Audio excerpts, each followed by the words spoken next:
اعوذ باللہ من کچھ بہتری آئی؟ کس چیز سے بہتری آئی؟ کیا سوچا آپ نے؟ سجدے کی حالت میں مجھے یہ خیال ہے کہ اس وقت شیطان کو خوب غصہ آ رہا ہے اور مجھے اور اچھی طرح سجدہ کرنا چاہیے. اور جی یعنی شیطان کا شعوری احساس تھا کہ وہ حملہ کرنے کو تیار ہے اور اس وقت نماز خراب کرنے کے پیچھے لگا ہوئے مقابلے پہ آ گئے ہیں.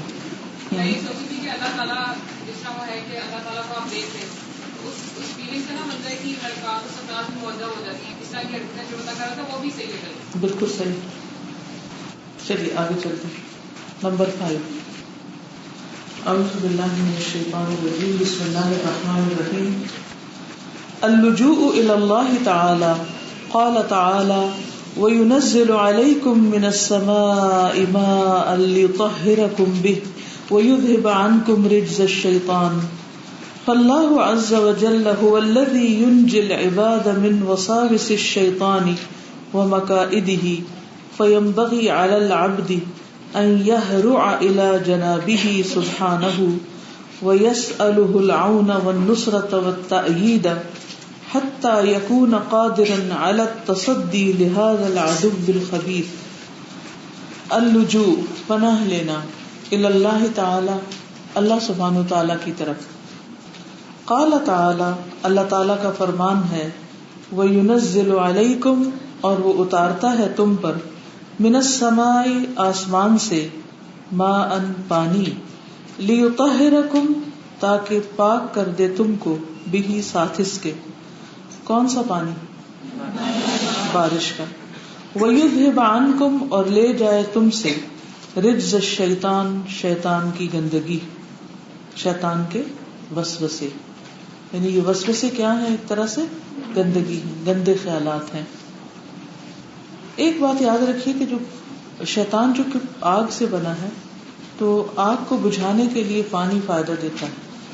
تو پانی کا استعمال جو ہے وہ کسی بھی صورت میں شیطانی وسوسوں سے بچنے کے لیے یا اس کی چالوں سے بچنے کے لیے مفید ہے.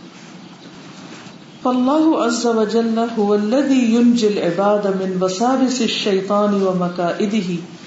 فاللہ عز وجل پس اللہ عز وجل هو الذی وہ وہی ہے جو ینجی نجات دلاتا ہے العباد بندوں کو من وساوس الشیطان شیطان کے وسوسوں سے.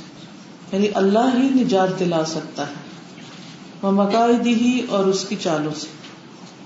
فینبغی تو چاہیے کہ علی العبد بندے کو یا بندے پر لازم ہے کہ وہ ایسا کرے ان یہرع دوڑے الی جنابہ اس کی جناب کی طرف اس کی بارگاہ کی طرف سبحانہ پاک ہے وہ ویسألہ اور سوال کرے اس سے العون مدد کا یعنی اللہ تعالی سے ہی مدد مانگے والنصرت اور نصرت والتائید اور تائید حتی یہاں تک کہ یکون ہو جائے قادرن قادر علی التصدی درپے ہونے کے لہذا العدو الخبیث اس خبیث دشمن کی یعنی اس خبیث دشمن کا مقابلہ کر لے. تو یہ بات یاد رکھنی چاہیے کہ اللہ سبحانہ وتعالیٰ کے پاس ہی طاقت ہے کہ وہ انسان کو اس خبیث کے وسوسوں اور چالوں سے بچا سکے. اس لیے انسان کو کیا کرنا چاہیے کہ جب ہمیں نظر آئے کہ ہماری زندگی میں اس کے اثرات ہو رہے ہیں تو پھر کس کی طرف رجوع کیا جائے؟ اس کے ازالے کے لیے، اس کے دفاع کے لیے اللہ سبحانہ وتعالیٰ کی طرف. تو اللجوء الی اللہ تعالی ہر معاملے میں اللہ سبحانہ وتعالیٰ کی طرف رجوع کرنا، اس کی پناہ لینا، اس کی مدد لینا، اس کی طرف لوٹنا. لیکن عموماً کیا ہوتا ہے جب کوئی تکلیف آتی ہے، جب کوئی پریشانی آتی ہے تو ہم کیا کرتے ہیں؟ ایمانداری سے سچائی سے اپنے دل سے پوچھئے اور اپنے اندر جھانک کر دیکھیے کہ جب کوئی مشکل آتی ہے تو ہم پہلے کیا کرتے ہیں، کیا سوچتے ہیں؟ مشکل آنے سے پہلے ہی لوگوں کے بارے میں سوچے ہوتے ہیں کہ ایسا ہو جائے گا تو ہم اس کو ایسے کہیں گے. شاباش. ہم مشکل آنے سے پہلے ہی سوچ رہے ہوتے ہیں کہ جب مشکل آئے گی تو فلاں مشکل میں فلاں کام آئے گا، فلاں میں فلاں کام آئے گا. کبھی زندوں کے بارے میں، کبھی مردوں کے بارے میں ہم لوگوں کی طرف دیکھتے ہیں کہ وہ ہمیں بچائیں گے، اور یہ سب سے بڑی غلطی ہوتی ہے.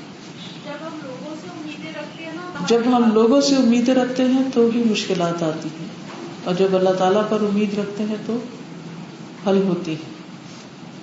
کتنی دفعہ آپ دن میں کہتے ہیں جب کوئی مشکل آتی ہے کہ اللہ تو مجھے کافی ہے، اللہ تو مجھے کافی ہے. اور جب اللہ کافی ہو جاتا ہے نا تو مدد اسباب کے ذریعے ہی آتی، مدد کے لیے اللہ ہی کافی ہے. ہم جب بندوں سے مایوس ہوتے ہیں، جب بندوں سے مایوس ہو جاتے ہیں تو اللہ تعالیٰ کی طرف رجوع کرتے ہیں، یا پھر بندے ہمیں کہتے ہیں اچھا اللہ سے مانگ لو، کیونکہ ان کے پاس تو ہوتا کچھ نہیں.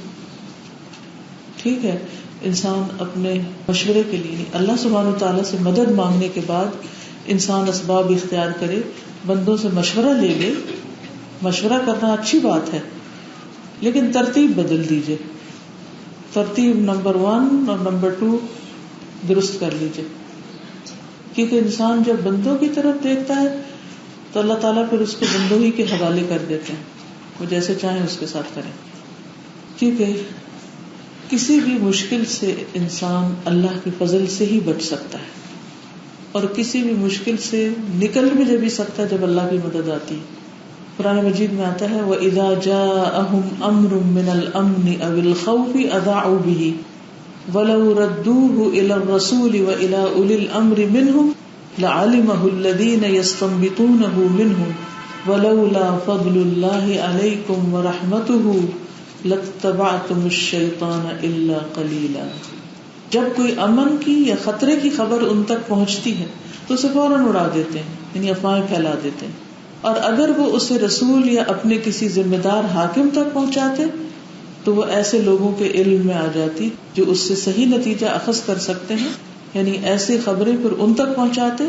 اور اگر تم پر اللہ کا فضل اور اس کی رحمت نہ ہوتی تو بہت تھوڑے لوگوں کے سوا تم سب شیطان کے پیچھے لگ جاتے. یعنی ایسی صورت میں پھر انسان شیطان کے پیچھے لگ جاتا ہے، شیطان کا ساتھی بن جاتا ہے. اب کوئی سچویشن سوچئے کہ جس میں آپ کو مشکل پیش آئی اور آپ نے اللہ کو پکارا. پہلے نمبر 1 کسی اور کا خیال آئے بغیر.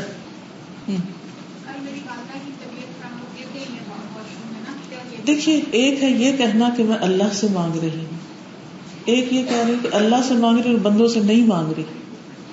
ہمیں یہ نہیں کہا گیا کہ بندوں سے مدد نہ لیں. نہیں، کہنے کا مطلب یہ ہے کہ جب انسان اللہ کی مدد لیتا ہے تو اس کا یہ مطلب نہیں کہ بندوں کی مدد لی نہیں جا سکتی کسی کام میں.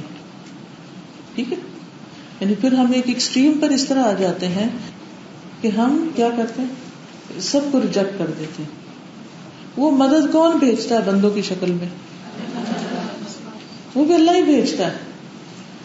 سمجھنے کی یہ ضرورت ہوتی ہے کہ یہ بندہ جو میری مدد کو آیا ہے یہ اللہ نے بھیجا ہے، یہ بھی اللہ ہی کی طرف سے ہے. ٹھیک ہے نا.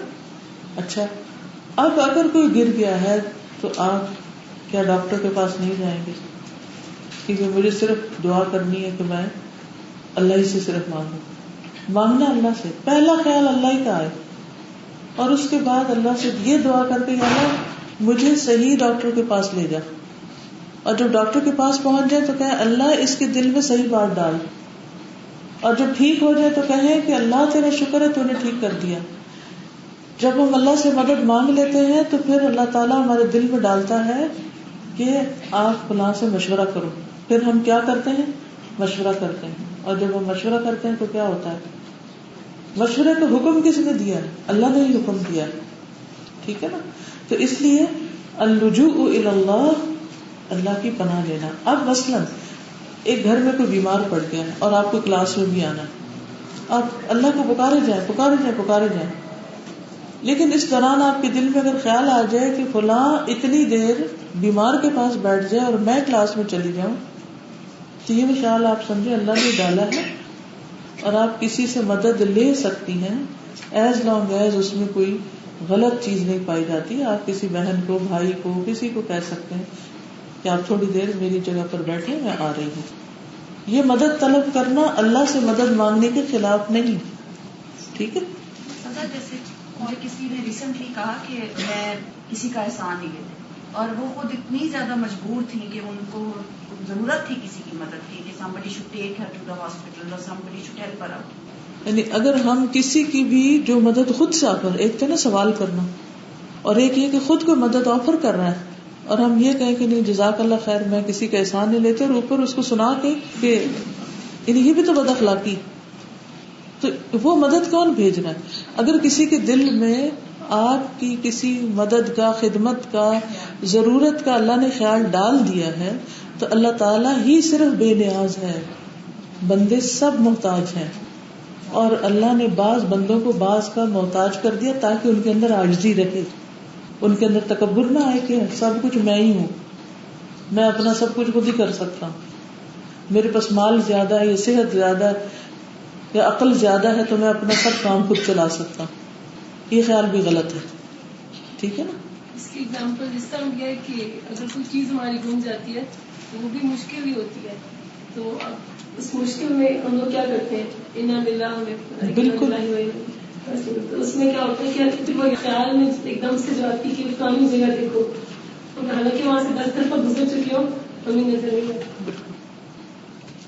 تو یہ کہتے ہیں کہ اللہ تعالیٰ ہی بندوں کو شیطان کے وسوسوں اور مقاصد سے نجات دے سکتا ہے، لہٰذا انسان کے لیے چاہیے کہ یہرع، بھاگے، دوڑے، جلدی کرے، الی جنابہ سبحانہ، اللہ سبحانہ تعالیٰ کی مدد کی طرف. ویسألہ العون والنصرۃ والتائید، اور اللہ سے مدد مانگے، نصرت اور تائید مانگے کہ اللہ تو میری مدد فرما.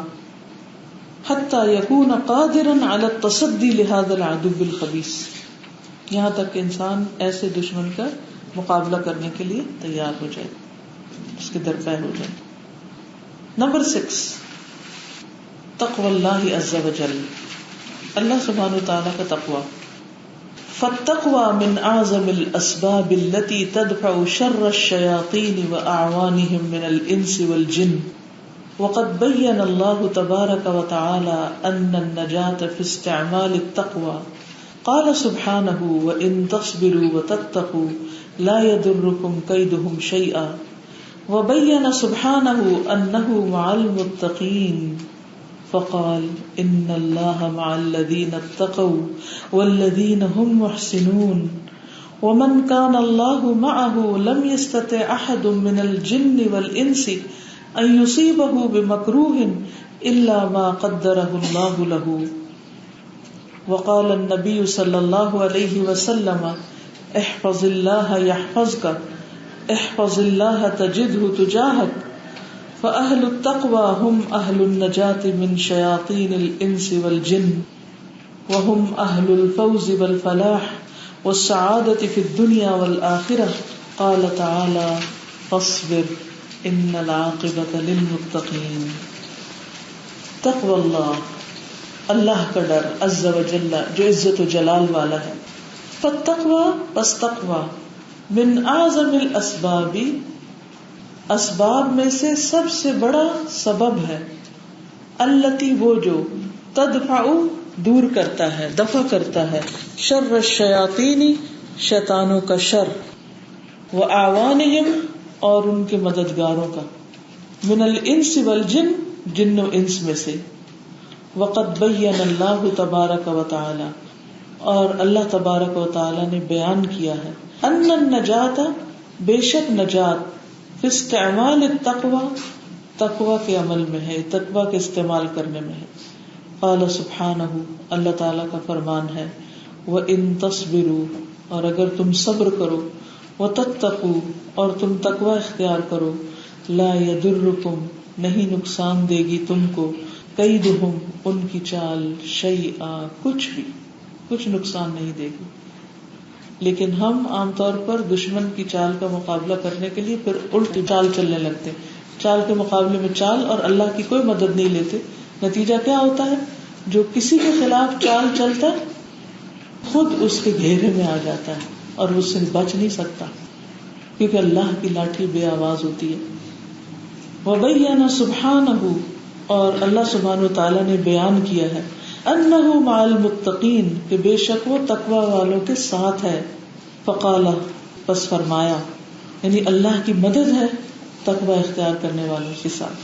ان اللہ مع الذین اتقوا، بے شک اللہ ساتھ ہے ان لوگوں کے جو تقوی اختیار کرتے ہیں. والذین هم محسنون، اور ان لوگوں کے ساتھ ہے وہ جو احسان کرنے والے ہیں، نیکی کرنے والے ہیں، برائی کا جواب بھلائی سے دینے والے ہیں. ومن کان اللہ معہ، اور جو شخص کے اللہ اس کے ساتھ ہے، لم یستطع، نہیں استطاعت رکھتا، احد، کوئی ایک بھی، من الجن والانس، جن و انس میں سے، ان یصیبہ، کہ پہنچے اس کو، بمکروہ، کوئی ناپسندیدہ چیز، اس کو کوئی تکلیف آ ہی نہیں سکتی، الا، سوائے اس کے، ما، جو، قدرہ اللہ لہ، اللہ نے اس کے مقدر میں لکھی ہے، بس وہ تکلیف تو آئے گی کیونکہ وہ تقدیر کا حصہ ہے، اور وہ بھی اس لیے آئے گی کہ اللہ تعالیٰ کا علم زیادہ ہے کہ کس بندے کے ساتھ کیا معاملہ کرنا چاہیے. وقال النبی صلی اللہ علیہ وسلم، اور نبی صلی اللہ علیہ وسلم کا فرمان ہے، احفظ اللہ یحفظک، حفاظت کرو اللہ کی، یعنی اللہ کے حدود کی، اللہ کے احکامات کی، یحفظک، وہ تیری حفاظت کرے گا. احفظ اللہ، اللہ کی حفاظت کرو یعنی اللہ کے احکامات کی، تجدہ تجاہک، تو اسے اپنے سامنے پائے گا. فاہل التقوی، تو تقوی والے، ہم اہل النجات، وہ نجات پانے والے ہیں، من شیاطین الانس والجن، جن و انس کے شیطانوں سے نجات پانے والے ہیں جو تقوی والے ہیں.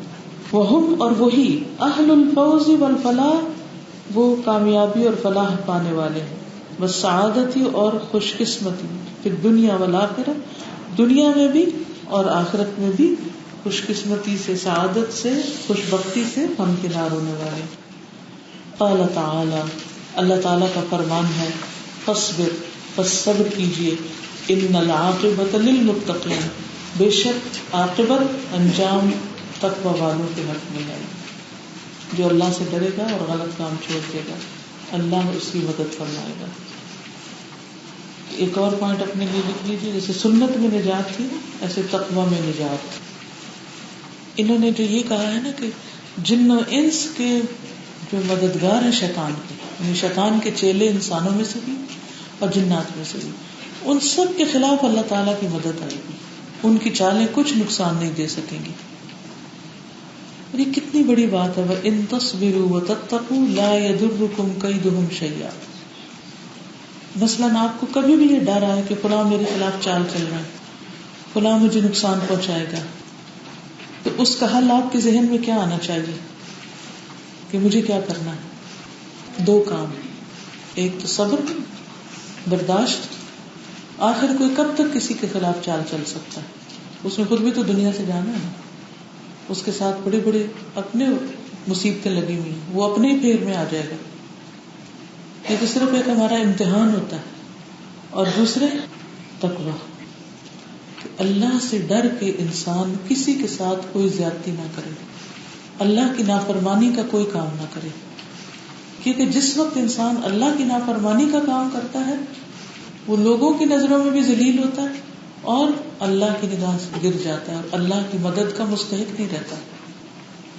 کیونکہ اللہ کا وعدہ ہے، ان اللہ مع الذین اتقوا والذین هم محسنون. اب یہاں دو اور چیزیں بتائی گئی جن میں سے ایک تو تقوی ہی ہے اور ایک احسان. تو گویا صبر، تقوی اور احسان. اور احسان کیا ہے؟ جو ہمارے ساتھ برا کرے اس کے ساتھ اچھا کرنا. ادفع باللتی ہی احسن. جو ہمیں ہمارا حق نہ دے ہم اس کو اس کا حق دیں. جو ہمارے ساتھ تعاون نہ کرے ہم اس کے ساتھ تعاون کریں. جو ہماری برائی کرے ہم اس کی برائی نہ کریں. کیا یہ معمولی کام؟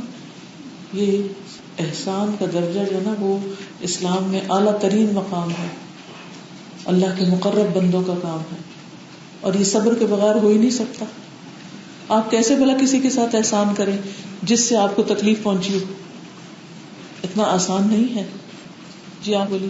میں ایک واقعہ شیئر کرنا چاہوں گی، جاوید چودھری کا واقعہ تھا. اس کے اندر وہ بتاتے ہیں کہ بہت مالدار شخص تھا، اور جب وہ اس کام سے گیا ہوا تھا اور واپس آیا تو اچانک اس نے اپنی گاڑی کا دروازہ کھولا تو مالی پانی لگا رہا. اس کے ٹیچر والا جو پانی تھا وہ اس کے مایا دار سفید کپڑوں کے اوپر چھینکے جیسے ہی پڑے تو غصے میں آ گیا اور آگ بگولا ہو گیا. اس نے غصے میں آ کے 10 سال جو نوکری کرتا تھا آدمی اس کو نکال دیا، کھڑے کھڑے بےزتی کر دی.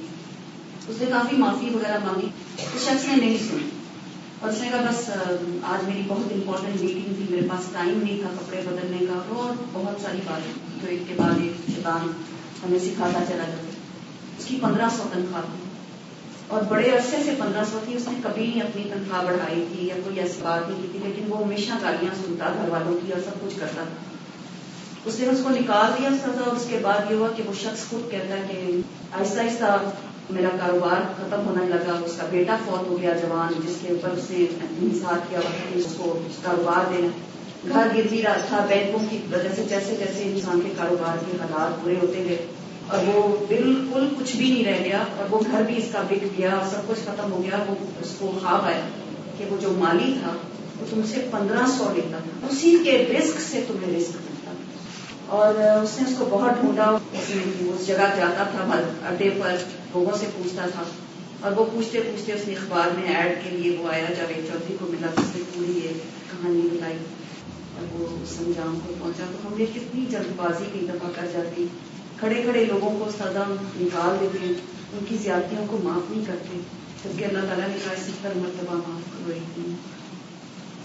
بعض اوقات ایسا ہوتا ہے نا کہ ایک سرونٹ 10 سال 20 سال آپ کی خدمت کر رہا ہوتا ہے اور کسی طرح سے کوئی غلطی ہو جاتی اور آپ کو شیطان حاوی ہوتا ہے، آپ اس کے ساتھ بدتمیزی سے پیش آتے ہیں اور اس کو نکال دیتے ہیں یا اس کا دل دکھا دیتے ہیں، اور ایسا دکھاتے ہیں کہ اس کی آہ جا پہنچتی ہے عرش تک. انسان سمجھتا ہے جو اس کے ہاتھ میں اس کا اپنا ہے، سب اللہ کا ہے. آپ ملینئر بلینئر ہوں، سب اللہ کا ہے. تو کبھی بھی مال یا علم یا کسی بھی چیز کے بلبوتے پر انسانوں کو ذلیل نہ کرے.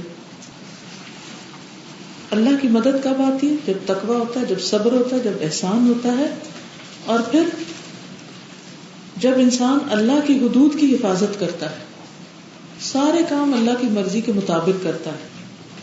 فَأَهْلُ التَّقْوَى هُمْ أَهْلُ النَّجَاةِ مِنْ شَيَاطِينِ الْإِنسِ وَالْجِنِّ.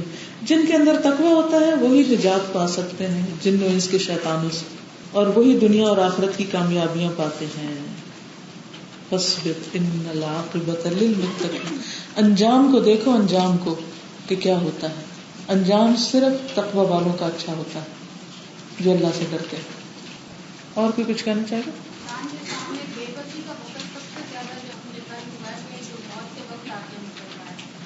شیطانی وسوسوں سے بچنے کے لیے بھی فائدہ دیتا ہے تقویٰ. ان الذین اتقوا اذا مسهم طائف من الشیطان تذکروا فاذا هم مبصرون. کہ جو لوگ تقویٰ اختیار کرتے ہیں، جب ان کو شیطان کی طرف سے کوئی خیال چھو جاتا ہے کہ میں اب اس کو ذلیل کر کے رکھ دوں، فوراً چونک جاتے ہیں. نہیں، اندر کا الارم بج اٹھتا ہے. پھر یکایک ان کی آنکھیں کھل جاتی اور وہ دیکھنے لگتے ہیں، اپنی غلطی کو بھی دیکھنے لگتے ہیں اور اس واقعے کو بھی انالائز کر سکتے ہیں. تو اگر ہم چاہتے ہیں کہ شیطانی وسوسے ہمیں اپنے قابو میں نہ کریں تو اس کے لیے بھی تقویٰ ضروری ہے کہ اس کے جال میں ہی نہ آئے. جی.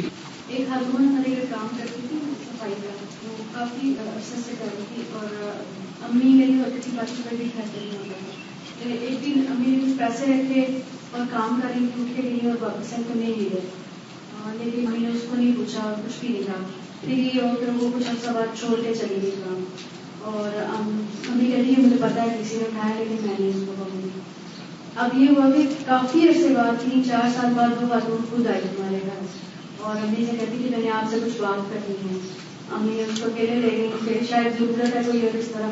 تو کہتی میں نے آپ سے معافی مانگنی ہے کہ آپ میں پہلے آپ کے پاس کام کرتی تھی اور آپ کچھ پیسے اپنے رکھے تھے، میں نے کھا لیے اور آپ مجھے معاف کر دیں. مجھے وہ بار بات یاد ہوتی ہے اور چین نہیں آتا. تو امی نے کہا مجھے پتا تو تھا کہ آپ کو ضرورت تھی، اس وجہ سے میں نے نہیں اس کو ڈسکس کیا. یہی عاقبت ہے، والعاقبۃ للمتقین. نیکسٹ ہے نمبر 7، الاستعاذۃ باللہ من الشیطان الرجیم.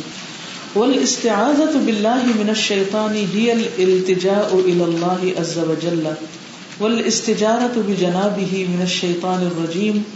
وقد امر اللہ عز وجل بها في كثير من آیات الكتاب العزیز ومن ذلك قوله تعالى وإما ينزغنك من الشيطان نزغ فاستعذ بالله إنه سميع عليم. وقال سبحانه قل اعوذ برب الناس ملک الناس الہ الناس من شر الوسواس الخناس الذي يوسوس في صدور الناس من الجنة والناس. وقال تعالى وقل رب اعوذ بك من همزات الشياطين واعوذ بك رب ان يحضرون. شیطان سے اللہ تعالی کی پناہ لینا. والاستعاذۃ باللہ، اور اللہ تعالی کی پناہ لینا، من الشیطان، شیطان سے، ہی الالتجاء الی اللہ عز وجل، وہی پناہ لینا ہے اللہ عز وجل کی طرف. والاستجارۃ، اور پناہ لینا، یہ سارے ہم معنی لفظ ہیں. جار پڑوسی کو کہتے ہیں، پڑوسی کو جار عربی میں اس لیے کہتے ہیں کہ وہ پناہ دیتا ہے. بجناب ہی، اس کی جناب میں، من الشیطان الرجیم، شیطان مردود سے، یعنی شیطان مردود کے شر سے بچنے کے لیے اللہ تعالیٰ کی جناب میں پناہ لینا، اللہ تعالیٰ کے ہاں مدد لینا، اس سے مدد طلب کرنا. وقد امر اللہ، اور تحقیق حکم دیا اللہ نے، عز و جل، عزت و جلال والے نے، بہا، اس بات کا، فی کثیر من آیات الکتاب العزیز، کتاب عزیز کی بہت سی آیات میں، ومن ذالک، اور اسی میں سے ہے، قولہ تعالی، اللہ تعالیٰ کا فرمان، وَإِمَّا يَنزَغَنَّكَ مِنَ الشَّيْطَانِ نَزْغٌ، اور اگر اکسائے تجھ کو یا اکساہٹ آئے شیطان کی طرف سے کوئی اکساہٹ، فاستعذ باللہ، تو پناہ لے لو اللہ کی، انہ سمیع علیم، بے شک وہ سننے والا ہے، جاننے والا. یعنی اگر شیطان تمہیں پھسلانے چاہے تو اللہ کی پناہ لے لو. وقال سبحانہ، اور اللہ تعالیٰ کا فرمان ہے، قل اعوذ برب الناس، کہہ دیجئے میں پناہ لیتا ہوں رب الناس کی، جو لوگوں کا رب ہے، ملک الناس، لوگوں کا بادشاہ ہے، الہ الناس، لوگوں کا الہ ہے، من شر الوسواس الخناس، بار بار پلٹ کر آنے والے، وسوسہ ڈالنے والے کے شر سے. یعنی وسواس جو وسوسہ ڈالنے والا ہے، الخناس جو پلٹ پلٹ کر آتا ہے، الذی وہ جو، یوسوس وسوسہ ڈالتا ہے، فی صدور الناس، لوگوں کے سینوں میں، یعنی دلوں میں، من الجنۃ والناس، جنوں میں سے بھی اور انسانوں میں سے بھی. یعنی بعض جن اور بعض انسان بھی دوسرے کے دل میں برے خیالات ڈال دیتے ہیں.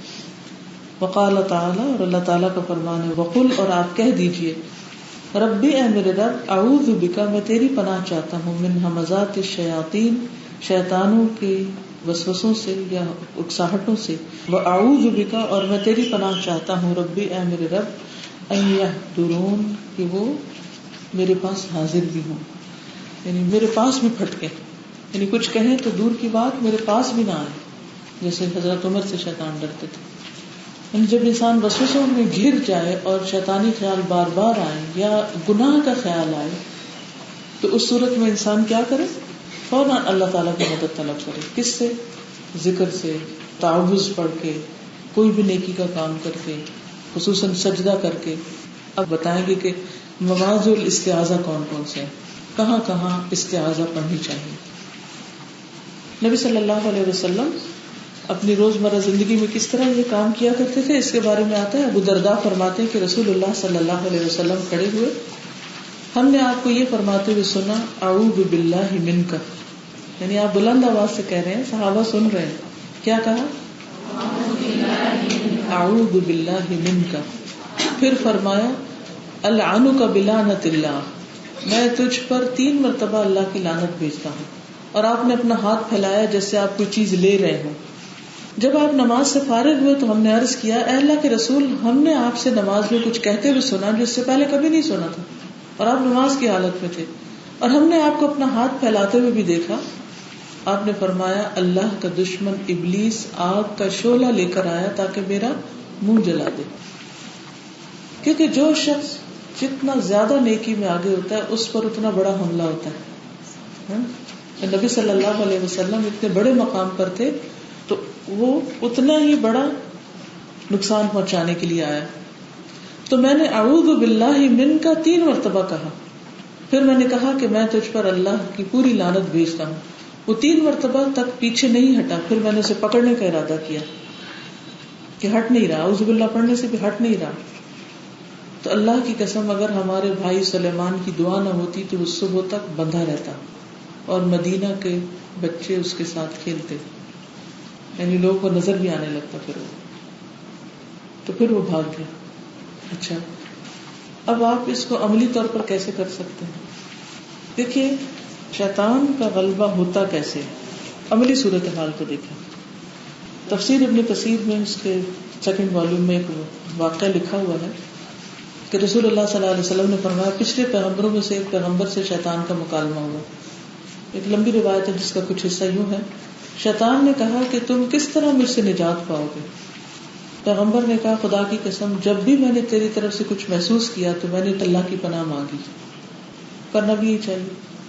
تو دشمن خدا نے کہا کہ تم نے سچ کہا، اسی کے ذریعے تم مجھ سے نجات پا سکتے ہو. پھر پیغمبر نے کہا کہ بتاؤ کہ کس چیز کے ذریعے دوبارہ انسان کے اوپر غلبہ حاصل کرو گے؟ یعنی ایک دفعہ پڑھا، اس سے نکل گئے، حالات ٹھیک ہو گئے، کچھ دنوں کے بعد پھر واپس پلٹ کے اسی راہ پہ آ گئے. کبھی ایسا ہوتا؟ یعنی ایک بری عادت آپ نے چھوڑی، نکل آئے اس سے، فارغ ہو گئے، دماغ بھی صاف، دل بھی صاف، سب ٹھیک ہو گیا. کچھ دن کے بعد پھر پھسلے. شیطان نے کہا کہ غصہ اور خواہش کے وقت، غصہ اور خواہش کے وقت، نفسانی خواہش. تو اس سے کیا پتا چلتا ہے کہ جب انسان کے اندر غصہ ہوتا ہے یا اس کے اندر کوئی ڈیزائر ہوتی ہے اور اس کو وہ فل کرنا چاہتا ہے.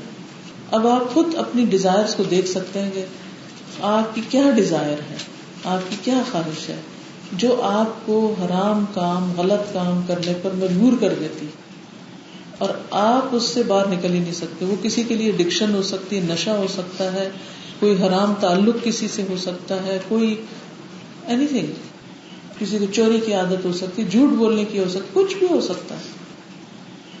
کیونکہ انسان اپنی خواہشات کے آگے کمزور ہوتا ہے.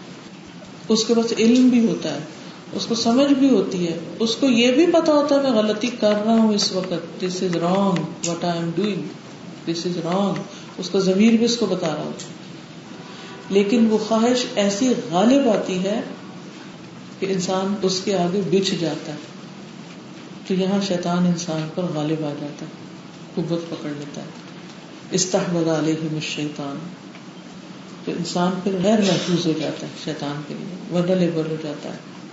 نیکی کا کام بھی ہوتا ہے جو انسان اپنا مفاد ہوتا ہے اس کے اندر، یا آپ کوئی چیز کرنا چاہتے ہیں تو آپ کہتے ہیں آج ہی ہو جائے، اس کے اندر بھی وہ آپ کی ڈیزائر اور خواہش جی، وہ پیچھے بعض خواہشات چھپی بھی ہوتی ہیں، چھپی ہوتی ہیں، انسان کو خود بھی نہیں پتا ہوتا کہ پیچھے کیا ہے.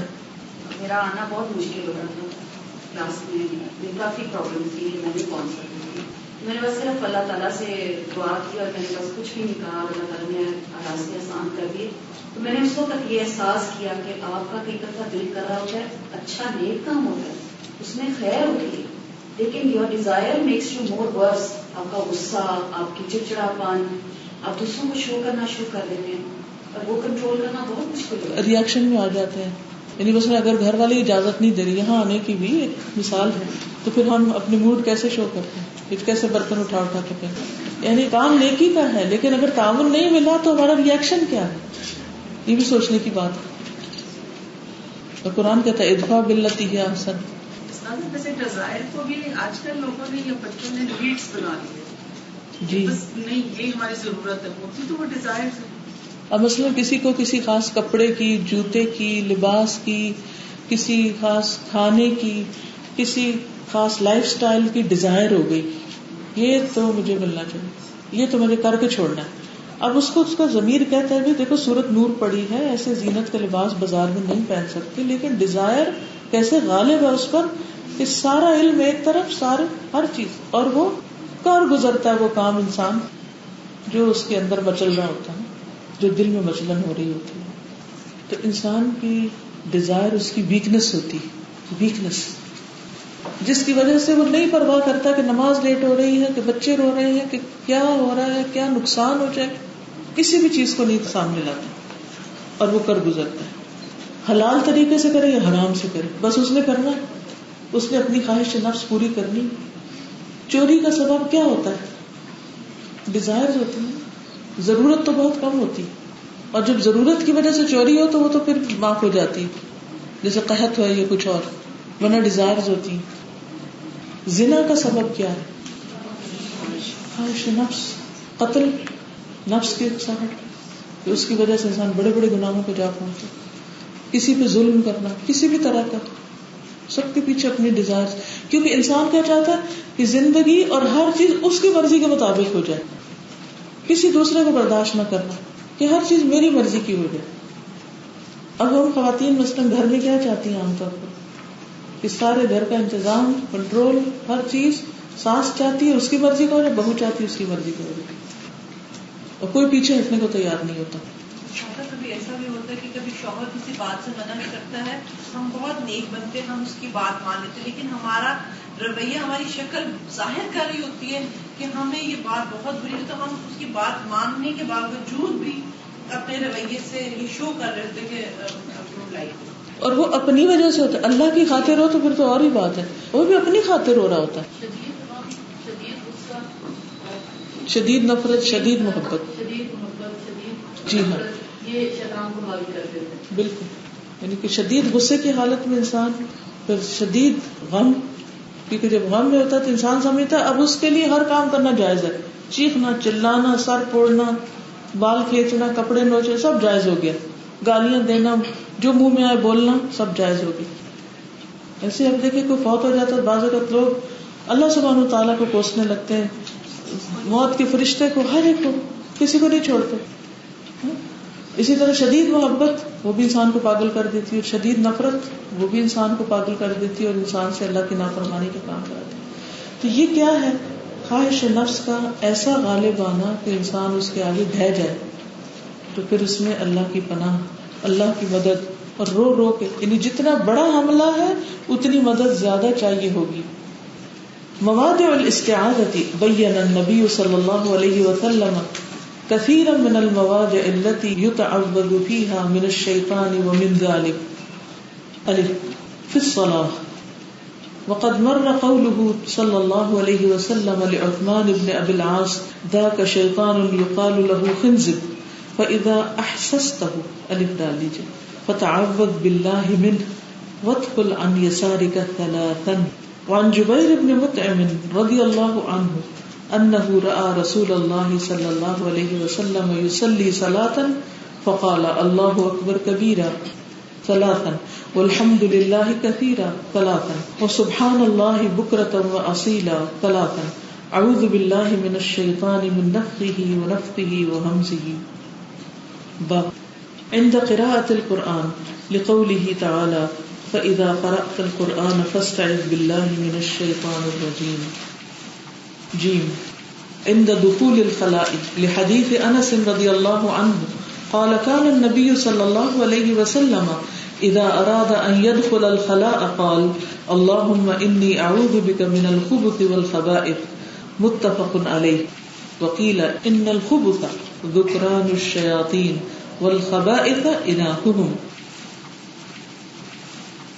دال عند الغضب لحديث سليمان بن سرد قال استب رجلان عند النبي صلى الله عليه وسلم ونحن عنده جلوس واحدهما يسب صاحبه مغضبا قد احمر وجهه فقال النبي صلى الله عليه وسلم إني لأعلم كلمة لو قالها لذهب عنه ما يجد. أعوذ بالله من الشيطان الرجيم. متفق عليه. یہ کہتے کہ کس کس جگہ پر شیطان سے بھاگ کر اللہ کی پناہ لینی چاہیے. ٹھیک ہے، سب سے پہلے فی الصلاۃ، نماز کے اندر. بیان کیا ہے النبی صلی اللہ علیہ وسلم نے کثیرن بہت سی من المواضع جگہ التی وہ جو یتعوذ پناہ لی جاتی ہے فیہا اس میں من الشیطان شیطان سے ومن ذالک اور اس میں سے. نمبر 1 فی الصلاۃ نماز میں. وقد مر اور تحقیق گزر چکا قولہ آپ کا فرمان صلی اللہ علیہ وسلم کا لعثمان بن ابی العاص عثمان بن ابو العاص کے لیے جو آپ نے فرمایا تھا ذاک شیطان یہ تو وہ شیطان ہے یقال له خنزب جس کو خنزب کہا جاتا ہے. فاذا پھر جب احسستہ تم اس کو محسوس کرو فتعوذ باللہ منہ تو اللہ کی پناہ لو اس سے، یعنی بچنے کے لیے. وادخل عن یسارک ثلاثا اور 3 بار اپنے بائیں طرف تھتکار دو. اعوذ باللہ 1 دفعہ پڑھے اور تھتکاریں 3 دفعہ. ٹھیک. وعن جبیر بن مطعم رضی اللہ عنہ انہ رأى رسول اللہ صلی اللہ علیہ وسلم یصلی صلاۃ. جبیر بن مطعم رضی اللہ عنہ سے روایت ہے کہ انہوں نے دیکھا رسول اللہ صلی اللہ علیہ وسلم کو یصلی صلاۃ، نماز پڑھ رہے تھے. فقال، تو فرمایا اللہ اکبر کبیرہ، اللہ بڑا ہے بہت ہی بڑا. ثلاثاً، 3 بار. والحمد للہ کثیرا، اور اللہ کی تعریف بہت زیادہ. ثلاثاً، 3 بار. وسبحان اللہ بکرۃ واصیلا، یہ اللہ کی تسبیح بکرۃ واصیلا صبح اور شام. ثلاثاً، 3 بار. اعوذ باللہ من الشیطان، میں اللہ کی پناہ چاہتا ہوں شیطان سے بچنے کے لیے. من نفخہ، اس کی پھونک سے، ونفخہ، وہمزہ، اور اس کی تھوک سے اور اس کے اکساہٹ سے یا اس کے کچوکے سے. با عند قراءۃ القرآن، قرآن کریم کی قراءت سے پہلے. لقولہ تعالی، اللہ تعالیٰ کے اس فرمان کے مطابق فاذا قرأت القرآن، پس جب تم قرآن پڑھو، فاستعذ باللہ، تو پناہ لے لو اللہ کی، من الشیطان الرجیم، شیطان مردود سے. ابو سعید خدری کہتے ہیں کہ نبی صلی اللہ علیہ وسلم قرات سے پہلے یہ کہا کرتے تھے اعوذ باللہ من الشیطان الرجیم. جیم عند دخول الخلاء، بیت الخلاء میں داخل ہوتے وقت. لحدیث انس رضی اللہ عنہ، حضرت انس کی حدیث کے مطابق اللہ ان سے راضی ہو جائے، قال، انہوں نے کہا، کان النبی صلی اللہ علیہ وسلم، کہ نبی صلی اللہ علیہ وسلم اذا اراد، جب ارادہ کرتے، ان يدخل الخلاء، کہ خلاء میں داخل ہوں، یعنی بیت الخلاء میں، قال، فرماتے، اللہم، اے اللہ، انی اعوذ بک، بے شک میں تیری پناہ چاہتا ہوں، من الخبث، ناپاک جنوں سے، والخبائث، اور جننیوں سے. متفق علیہ.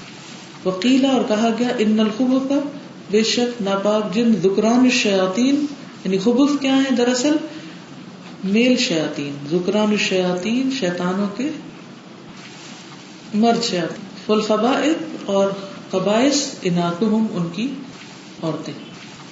دال عند الغضب، غضب کے وقت. لحدیث سلیمان بن سرد، یہ سلیمان بن سرد رضی اللہ عنہ کی حدیث کے مطابق، قال، وہ کہتے ہیں، استبا، گالی گلوچ کی، رجلان، 2 لوگوں نے، عند النبی صلی اللہ علیہ وسلم، نبی صلی اللہ علیہ وسلم کے پاس، ونحن عنده جلوس، اور ہم آپ کے پاس بیٹھے ہوئے تھے.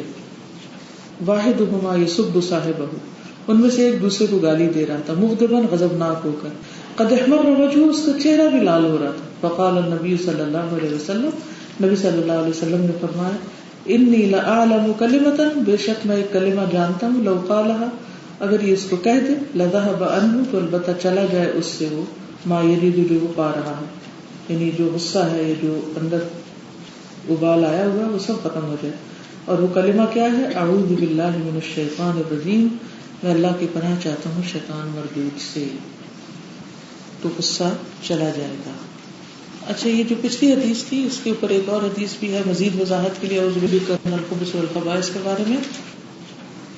رسول اللہ صلی اللہ علیہ وسلم نے فرمایا کہ جنوں کی آنکھوں اور انسانوں کی شرمگاہوں کا پردہ یہ ہے، جنوں کی آنکھوں اور انسانوں کی شرمگاہوں، یعنی جب ہم کپڑے اتارتے نہانے کے لیے یا واش روم جاتے ہیں تو ہم بے لباس ہوتے ہیں، تو اس وقت بندوں سے تو ہم پردہ کر لیتے ہیں، واش روم اچھی طرح لاک کر لیتے ہیں، کوئی ہمیں نہیں دیکھے، لیکن جن تو گھس جاتے ہیں پھر.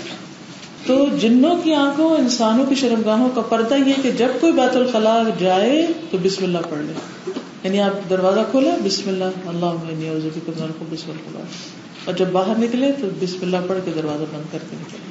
ہر چیز پہ اگر بسم اللہ پڑھیں گے تو بہت سی مشکلات سے خود ہی بچ جائیں گے. اور اب ہے غصہ. غصے کے وقت شیطان انسان پہ حاوی ہو جاتا ہے، اور میں سمجھتی ہوں کہ انسان کا سب سے زیادہ ویک پوائنٹ جو ہے کہ جس کے ذریعے وہ دن میں کئی بار ہم پہ حملہ آور ہوتا ہے، وہ غصہ ہے. یعنی ہم اس کو ہٹا بھی دیتے ہیں، ہم دعائیں بھی پڑھ لیتے ہیں، ہم دفع کر دیتے ہیں، پھر کیا ہوتا ہے، جو ہی غصہ آتا ہے وہ پھر حاضر ہو جاتا ہے. تو اس سے بچنا بہت ضروری ہے. حدیث میں آتا ہے کہ غصہ ہر شر کو جمع کرنے والا ہے، ہر شر کو، ہر شر کو، یو نیم اٹ. اور اس کے اثرات کہاں کہاں تک جاتے ہیں. اس لیے اس نے ایسی رنگ پکڑی ہوئی ہے کہ ایک کام کرا دو باقی سارے خود ہی ہو جائیں گے. غصے پہ لگا دو، باقی کچھ اور اتنی زیادہ محنت نہیں کرنی پڑے گی. یعنی کی ہے چابی، چابی لگا دو انسان. تو وہ جیسے کاریں ہوتی ہیں نا بچوں کی آٹومیٹک، تو چابی بھر کے چھوڑ دو تو کیا ہوتا ہے، خود ہی بھاگتی رہتی ہے پھر. تو شیطان بھی غصے کی شکل میں چابی لگا دیتا ہے انسان پر، اس کے بعد وہ پھر اس کا ٹھنڈا ہونے کو نہیں آتا. بعض لوگ تو مدتوں سالوں تک بھی اس سے باہر نہیں نکلتے. نبی صلی اللہ علیہ وسلم کے ایک صحابی سے مروی ایک آدمی نے عرض کیا، یا رسول اللہ صلی اللہ علیہ وسلم مجھے کوئی نصیحت کیجیے. آپ نے فرمایا غصہ نہ کرو. وہ شخص کہتا کہ میں نے نبی صلی اللہ علیہ وسلم کے فرمان پر غور کیا تو جانا کہ غصہ ہر قسم کے شر کو جمع کر لیتا ہے. غصہ سے بچنے والے اللہ کے غضب سے بچ جاتے ہیں. یعنی جو بندوں پہ غضب نہیں ڈھاتا، غصہ نہیں نکالتا، وہ اللہ سبحانہ و تعالیٰ کے غضب سے محفوظ رہتا ہے. عبداللہ ابن عمر کہتے ہیں کہ انہوں نے رسول اللہ صلی اللہ علیہ وسلم سے پوچھا، کون سی چیز مجھے اللہ عز و جل کے غضب سے دور کر سکتی، یعنی میں اللہ کی ناراضگی سے کیسے بچ سکتا ہوں؟ فرمایا غصہ نہ کرو، اللہ راضی ہی راضی. ہم سب کہتے ہیں اللہ اللہ ہم سے راضی ہو جائے، بس غصہ نہ کرو راضی ہو جائے. کیونکہ غصے کی حالت میں انسان کو نصیحت بھی سمجھ نہیں آتی، کسی کی بات بھی سمجھ نہیں آتی، نہ کوئی لاجک سمجھ آتی ہے، نہ کوئی دلیل سمجھ آتی ہے، نہ کوئی ہمدردی کسی کی سمجھ آتی ہے. بس انسان کے دل میں جو آتا ہے پھر اسے کر گزرتا ہے. اینگر مینجمنٹ کی کلاس میں نے اٹینڈ کی تھی ٹیچر نا، تو اس کے اندر انہوں نے پانی بوائل کر دیا اور پانی ابلنے لگ گیا. تو وقت سب کو کہا اسٹوڈینٹس کو کہ اب آپ اس کو پئیں. ظاہر وہ ابلا ہوا پانی تو کوئی بھی پینے کو نہیں پیا. تو انہوں نے کہا کہ جب آپ ابلے ہوتے تو کوئی آپ کو بات نہیں سننے والا ہوتا. اس وقت آپ کے بچے، آپ کے آس پاس، آپ کے آفس کے colleagues, nobody is listening to you, they're watching you what you are doing. کب پانی پینے کے قابل ہوتا ہے؟ جب when it comes to the level of the کیونکہ اکثر ہم یہ شکایت کرتے ہیں کہ ہماری کوئی بات نہیں سنتا، ہماری بات تو کوئی مانتا ہی نہیں، اور ہم یہ بھول جاتے ہیں کہ کیوں نہیں کوئی مان رہا. سادہ وہ آیا روم ٹیمپریچر پہ لایا گیا اور سب نے پیا، تو ان کو اتنی بات سمجھ میں آئی پریکٹیکلی کہ ہم کس طرح ریئیکٹ کرتے ہیں جب ابلتے ہوئے.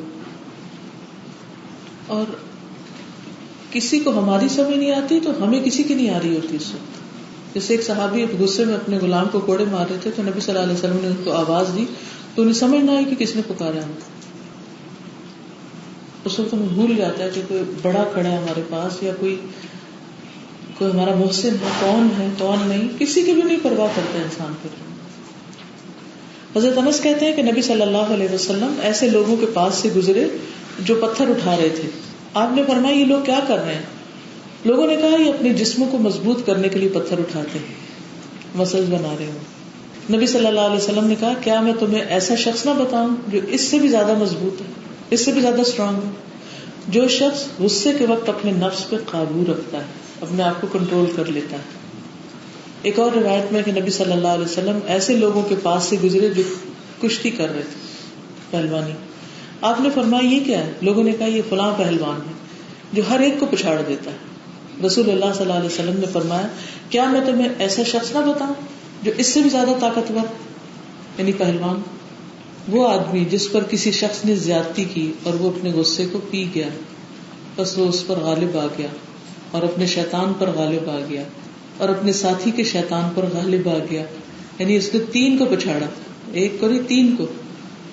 یعنی اپنے مخالف پہ بھی غالب آ گیا اپنے تحمل کی وجہ سے، اس کے شیطان پہ بھی آ گیا اور اپنے پہ بھی آ گیا. ایک اور روایت میں آتا ہے کہ طاقتور وہ ہے جو غصے میں اپنے نفس پہ قابو رکھے.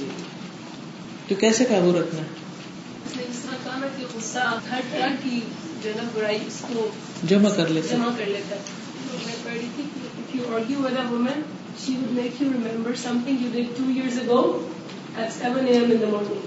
کوئی ہمارے ساتھ واقعہ پیش آیا، ہم نے اس پہ forgive کر دیا، لیکن اس ٹائم تو ہم نے forgive کر دیا کیونکہ جب بندہ غصے میں آتا ہے تو اس سے وہ باتیں بھی یاد ہوتی ہے، اس نے فلاں میں ٹائم یہ کیا تھا یہ کیا تھا. اگر آپ دوبارہ اس کا ذکر کرتے ہیں اس کا مطلب ہے کہ آپ نے معاف ہی نہیں کیا. زبان سے تم کہتے رہتے ہیں ہم نے معاف کر دیا، ہم تو معصوم فرشتے ہیں، ہم تو کچھ کرتے نہیں کسی کے ساتھ کچھ، یہ سارے ظالم دوسرے. تو 2 طرح سے غصے پہ قابو پائیں، ایک کچھ الفاظ کے ذریعے اور ایک کچھ ایکشنز کے ذریعے. جہاں تک الفاظ کا تعلق ہے تو سب سے پہلے اعوذ باللہ من الشیطان الرجیم اور اعوذ باللہ منک. قرآن مجید میں آتا ہے اما ینزغنک من الشیطان نزغ فاستعذ باللہ انہ سمیع علیم. اگر کبھی شیطان کی طرف سے کوئی اکساہٹ تجھے ابھارے تو اللہ کی پناہ طلب کرو، بے شک وہ سب کچھ سننے والا، سب کچھ جاننے والا۔ رسول اللہ صلی اللہ علیہ وسلم نے فرمایا جب آدمی کو غصہ آ جائے تو وہ کہے اعوذ باللہ، تو اس سے اس کا غصہ ختم ہو جائے، ٹرائی کریں، ٹھیک ہے۔ نبی صلی اللہ علیہ وسلم کی ایک دعا ہے، انما انا بشر ارضى كما يرضى البشر واغضب كما يغضب، میں انسان ہوں، راضی بھی ہوتا ہوں اور غضبناک ہوتا ہوں جیسے لوگ ہوتے ہیں۔ فَأَيُّمَا أَحَدٍ دَعَوْتُ عَلَيْهِ مِنْ أُمَّتِي بِدَعْوَةٍ، اگر میں نے کسی کے خلاف بھی کوئی بد دعا کی اپنی امت میں سے، لَيْسَ لَهَا بِأَهْلٍ، جو اس کے اہل نہیں، أَن تَجْعَلَهَا لَهُ طَهُورًا وَزَكَاةً وَقُرْبَةً يُقَرِّبُهُ بِهَا مِنْهُ يَوْمَ الْقِيَامَةِ، تو اس بد دعا کو اس کے لیے پاکیزگی کا سبب بنا دینا، یا اللہ تو اس دعا کو اس شخص کے لیے پاکیزگی کا سبب بنا دینا، اور اسے اس کے لیے ایسا قرب عطا کرنا کہ جس سے وہ قیامت کے دن تیرے قریب لے جانے کا سبب بن جائے۔ عملی طور پر غصے کا علاج کیسے کرنا چاہیے؟ اپنی حالت کی تبدیلی، اس سچویشن سے ہٹ جائیں۔ اگر بچے غصہ دلا رہے ہیں تو ہٹ جائیں وہاں سے، شوہر پہ آیا ہے، گھر والوں پہ، باہر کسی بھی جگہ ہٹ جائیں وہاں سے۔ کوئی بلا وجہ آپ سے بحث کرنے پر تلا ہو تو ہٹ جائیں، اعرض عن الجاہلین۔ تو جاہل صرف وہ نہیں ہوتا کہ جس کے پاس ڈگری نہیں ہوتی، جاہل وہ ہوتا ہے کہ جو اپنے علم کو اس وقت استعمال نہیں کرتا جس وقت اس کو کرنا چاہیے۔ پھر اسی طرح یہ ہے کہ وضو کر لینا چاہیے، کیونکہ شیطان آگ سے اور آگ پانی سے بجھتی ہے، تو وضو کرنے سے بھی انسان کی حرارت کم ہوگی، آپ کے ہاتھ، پاؤں، منہ، کانوں کا مسا، ساری چیزیں۔ پھر خاموش ہو جانا۔ ابن عباس کہتے ہیں رسول اللہ صلی اللہ علیہ وسلم نے فرمایا لوگوں کو علم سکھاؤ، آسانیاں پیدا کرو، مشکلات پیدا نہ کرو۔ 3 مرتبہ فرمایا کہ جب تم میں سے کسی کو غصہ آئے تو سکوت اختیار کر لینا چاہیے، یعنی جب تعلیم دے رہے ہو خصوصاً استاد کو شاگرد پر غصہ آئے تو خاموشی اختیار کر لے، وہاں پر چیخنا چلانا نہ شروع کر دے، گالی گلوچ یا بلا وجہ کی بہت زیادہ ڈانٹ ڈپٹ نہ کرے۔ پھر صرف چہرے سے اظہار کرنا جائز ہے۔ نبی صلی اللہ علیہ وسلم کا چہرہ کیا ہو جاتا تھا، کیسا ہو جاتا تھا؟ سرخ ہو جاتا تھا۔ پھر حالت تبدیل کرنا۔ ابو ذر سے روایت ہے کہ رسول اللہ صلی اللہ علیہ وسلم نے ہم سے فرمایا جب تم میں سے کسی کو غصہ ہے اور وہ کھڑا ہو تو اسے چاہیے کہ بیٹھ جائے، اگر بیٹھنے سے غصہ زائل ہو جائے تو ٹھیک، ورنہ پھر لیٹ جائے، پھر غصے کے گھونٹ کو پی جائے۔ والکاظمین الغیظ والعافین عن الناس۔ رسول اللہ صلی اللہ علیہ وسلم نے فرمایا اللہ کے نزدیک اس گھونٹ سے زیادہ افضل گھونٹ کسی بندے نے نہیں پیا جو وہ اللہ کی رضا کے لیے پیتا ہے، یعنی غصے کے وقت غصہ پی جاتا ہے۔ فرمایا جو آدمی اپنے غصے کو نافذ کرنے کی طاقت کے باوجود پی گیا، اللہ تعالیٰ قیامت کے دن اس کے دل کو امیدوں سے بھر دے گا۔ پھر غصے کی حالت میں کوئی فیصلہ نہیں کرنا چاہیے، کوئی ڈیسیژن نہیں لینا چاہیے۔ ابو بکر رضی اللہ تعالیٰ عنہ نے اپنے بیٹے کو جس سجستان میں تھے لکھ کر بھیجا کہ 2 آدمیوں کے درمیان فیصلہ نہ کرنا جب تک کہ تم غصے کی حالت میں ہو، اس لیے کہ میں نے نبی صلی اللہ علیہ وسلم کو فرماتے ہوئے سنا کہ کوئی ثالث 2 آدمیوں کے درمیان غصے کی حالت میں فیصلہ نہ کرے، کہ وہ ان میں سے کسی ایک پر یا دونوں پر غصے میں ہو اور پھر وہ اس کے سامنے اپنا مسئلہ رکھے اور وہ غصے میں کوئی فیصلہ کرے یا کوئی حل تلاش کرے، کیونکہ اس کا پھر یہ فیصلہ درست نہ ہوگا۔ تو اب آپ ٹرائی کر کے دیکھیے ان میں سے کون سی بات آپ کو سوٹ کرتی ہے۔ اور ایک بات دین کا کام کرنے کے حوالے سے یاد رکھیے، اللہ تعالیٰ بنی اسرائیل کی مثال دیتے ہیں قرآن مجید میں، وَجَعَلْنَا مِنْهُمْ أَئِمَّةً يَهْدُونَ بِأَمْرِنَا لَمَّا صَبَرُوا۔ وَجَعَلْنَا مِنْهُمْ أَئِمَّةً، ہم نے ان میں سے امام، لیڈرز پیدا کیے، يَهْدُونَ بِأَمْرِنَا، جو ہمارے حکم کے مطابق لوگوں کو گائیڈ کرتے تھے، ہدایت دیتے تھے، لَمَّا صَبَرُوا، جب انہوں نے صبر کیا۔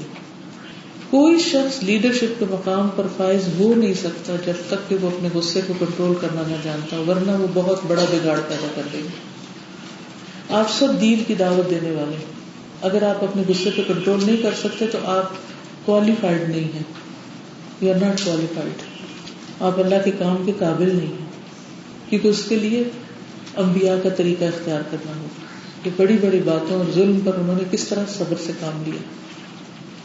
تو گھروں میں بھی اور الوداع میں بھی اور جہاں کہیں کسی سے بھی انٹریکشن ہو، کوئی بات بری لگ جائے پی جائیں، بس بہترین گھونٹ پی لیا آپ نے اور اس کا بہترین اجر آپ کو ملے گا۔ جزاکم اللہ خیرا، سبحانک اللہم و بحمدک، اشهد ان لا اله الا انت استغفرك واتوب الیک. السلام علیکم ورحمۃ اللہ وبرکاتہ.